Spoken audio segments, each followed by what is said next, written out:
This is not an update you want to miss, as the players you are about to look at might be who Houston selects with the 10th overall pick in this year's draft, as a new report sheds some light on what the conversations between players and the Houston front office looks like in terms of drafting a new prospect. We're going to break it all down right here on Rockets Digest. Hello, everybody. I am your host, Donovan Ricondo. We appreciate you joining us here at Rockets Digest.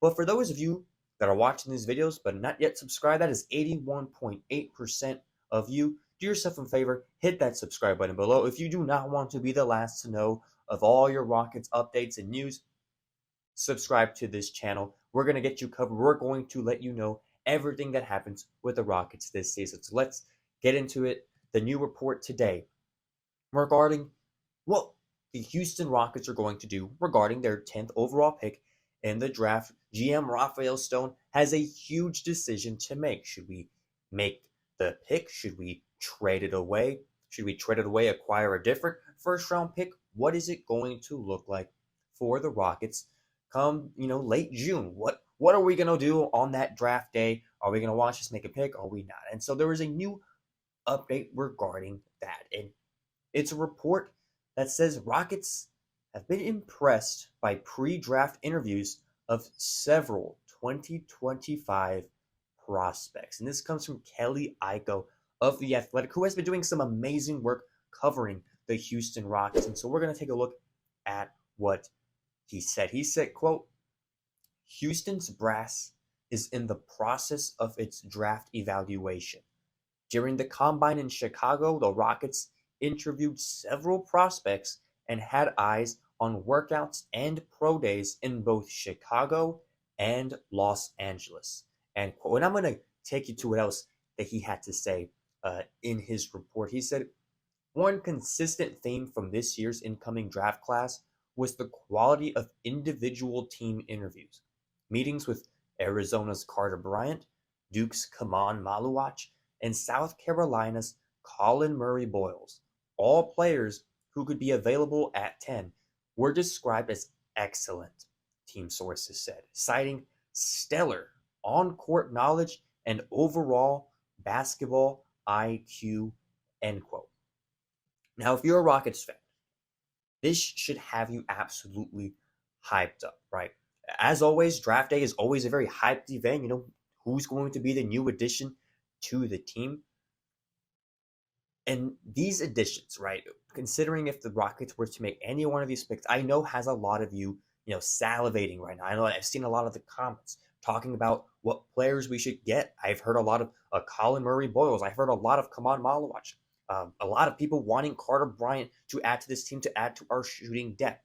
And so for those of you that are unaware of some of these prospects, right, I'm going to give you a brief rundown on each of their game and what they bring to the table. And so we're going to get to that first. We're going to start with Kaman Maluach, who in my opinion is probably the best big man in this draft. He has huge upside coming from Duke, playing in the Final Four this past season. So real quick on him, he's a center, 7'2", 250 pounds. He's only 18 years old, so he's a very, very young player.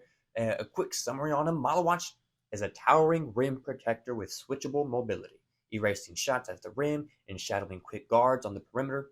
But beyond dunking lobs, he's a work in progress on offense with a lack of seasoning as a screener, shooter, and creator. Such a raw skill set should come as no surprise, since the South Sudan native didn't start playing basketball until he was 13.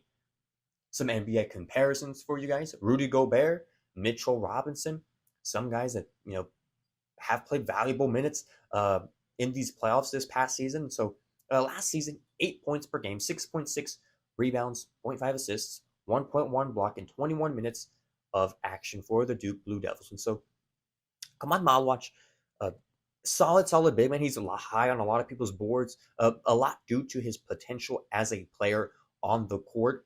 And so when you look at those stats, nothing really eye-popping pops out, but when you consider his build, you consider all of those things, right? There is a lot of upside in getting a solid big man who can start for you for a very long time. He's only 18 years old. He's got a lot of work to do, but still the potential is absolutely amazing. Now he's got a lot to do in terms of work with his perimeter offense. He's very, very raw in how he plays. So again, development is going to be key if you draft a guy like Khaman Maluach, which again, one of the best bigs in this draft, but a lot of development to be had. Now let's go next to Carter Bryant. I've done a video on Carter Bryant as well as Khaman Maluach if you guys want to check those out as well. For Carter Bryant from Arizona, he is a 6'8" forward, 225 pounds, was a freshman last year as well, 19 years old.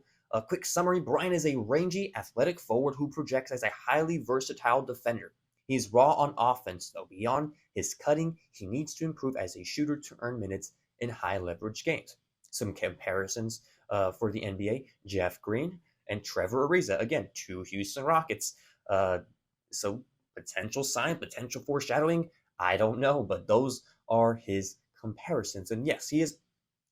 His stats last year weren't exactly eye-popping either. You know, it was 6.4 points per game, 3.9 rebounds, 1.1 assists. And so you're probably asking yourself, is it worth drafting this guy at number 10 who has yet to quite prove himself? And again, like Kaman Maluach, it would be a potential thing, right?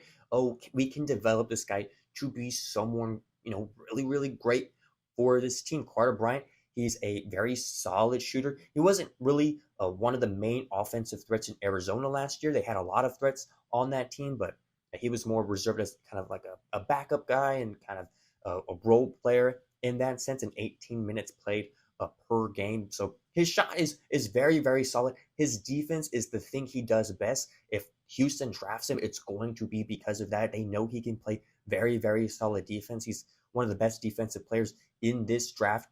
Offensively, he got a good shot. Doesn't really shot create for himself. That's something he definitely needs to work on. It's not there, but nevertheless, a guy that they have been impressed with, again, with the IQ and with the team interviews, and then, you know, some hype building around these prospects. And of course, there is also Collin Murray-Boyles, from South Carolina, who has had a really good college season last year in the SEC. If you look down on this image here, 16.8 points per game, 8.3 rebounds. He's one of the best rebounders in this draft, so someone that you should really keep an eye on. 2.4 assists, 1.3 blocks in 31 minutes of play. So he played a lot last year, as opposed to Maluach and Carter Bryant, even less so. Collin Murray-Boyles played a lot last season in a very competitive SEC, and so that is a good sign to have when you're a front office guy looking at all these players, you know, actually playing the game, right? It's not necessarily potential that you're just looking at, but the production they were able to go out and do on the court. He's 6'8", 245 pounds, was a sophomore last year, age 19, forward from South Carolina. And a quick summer, Murray-Boyles operates like a defensive savant, the way he locks down every position, uses his ninja quick hands to swipe at the ball, and inhales rebounds. He's a special defensive presence, and offensively, he's a bulldozer finisher with a playmaking feel. Improving his jumper would move him out of tweener territory and into all-star status.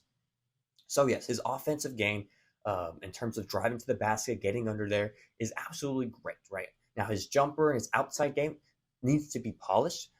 Like many of these guys we're talking about right now, it needs to be polished, but the upside for him, right? His defense, the way he plays defense is spectacular. He can guard a lot of different ways and a lot of different positions. He's very, very quick. He's has such a huge rebounding presence, which is absolutely amazing. What you want for the Houston Rockets, right? The Houston Rockets play with a hustle mentality. They play with a little bit more sense of grit, right? And so that's something that could very, very well be instilled into this culture and have him be a perfect fit. You know, he's a forward. His comparisons are with Draymond Green and Paul Millsap, Julius Randle. So a lot of upside.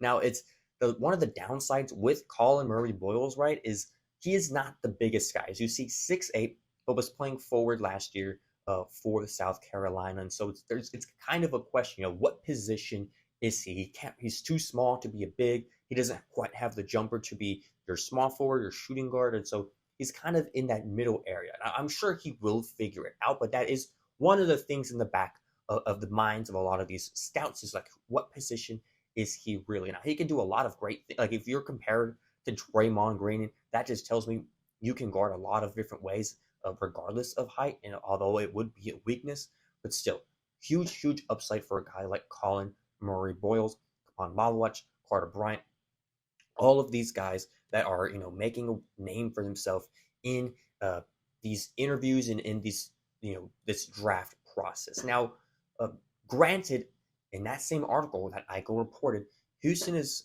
open to also moving the number 10 pick in a number of scenarios. So while the G League could be a temporary option for a drafted rookie, a lack of NBA playing time could present a conundrum, as the Rockets have faced with 20-year-old prospects Reed Sheppard and Cam Whitmore in recent months. And so that is the main question. It's what we've been talking about on Rocket side just for a while. So there's a lot of good prospects, and there's a lot of guys that can help add to this team, right? We've talked about these three here. There's also Con Knipple from Duke, who's also a fantastic shooter. A little bit of doubt of whether or not he'll fall all the way back down to number 10 in this draft, but nevertheless, there's Con Knipple, who is out there. There's some French players out there that are actually really good. Noah Esengwe, I believe is how you pronounce his name, who I've done a video on also. And so a lot of these guys bring a lot of value to the team. But now it's just a question, right? Because we have guys like Reed Sheppard and Cam Whitmore that we've drafted and haven't really done a lot with them. So does it make sense to draft another guy and add him to that pile of guys who aren't quite getting their playing time, who haven't been quite getting the development that they so desperately need and that a lot of fans are hoping to see, right? I've seen a lot of y'all say in the comments, Cam Whitmore is the guy. Some saying he should start over Jalen Green. Whether or not you agree with that, whatever, but still, there is that sense of Cam Whitmore fans here in Houston. There's also that sense of Reed Sheppard, him and his progress as a shooter and helping to be a part of this team a little bit more come next season. So is it worth it drafting someone at number 10 if they're going to fall in that same kind of trap with Reed Sheppard and Cam Whitmore? Now, of course, there's the G League. They can spend a few years in the G League and develop that way. But still, is it what we need to help us win now? As GM Rafael has said all off season, right? Win now, continuity as much as we can. We're here to build a championship team. Anything to do that is a step they are willing to take to go and achieve that goal. And so I want to know what you guys think, right?